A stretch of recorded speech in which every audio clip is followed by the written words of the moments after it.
Berdasarkan hasil penilaian kinerja pejabat eselon 3 dan 4 pemerintah Kota Makassar selama 6 bulan terakhir, Wali Kota Makassar kembali melantik 22 pejabat yang terdiri dari pejabat administrator eselon 3 dan pejabat pengawas eselon 4 di Rujak Wali Kota Makassar Senin 17 Juli 2017.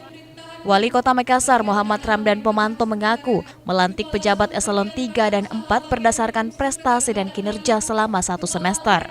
Selain berdasarkan prestasi, Wali Kota Makassar juga mengaku beberapa pelaksana tugas dilantik dan beberapa pergeseran jabatan seperti Ikhwan Yakub yang menggantikan jabatan Juliani Jafar sebagai Kepala Bagian Umum dan digeser ke Wakil Direktur RSUD Kota Makassar. Semester pertama, seperti yang saya janji teman-teman, saya kan tiap 3 bulan kita evaluasi. Ini kan sudah bulan kedua. Bulan pertama tidak layak, belum ada layak untuk diromba-romba. Nah, kita sekarang mulai setelah dua triwulan ini atau 1 semester. Kemudian ada beberapa pergeseran.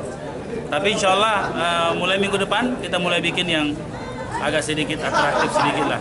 Orang-orang yang tidak kerja dengan baik, ya saya kira sesuai dengan janji saya dan saya tetap konsisten dengan bicara saya.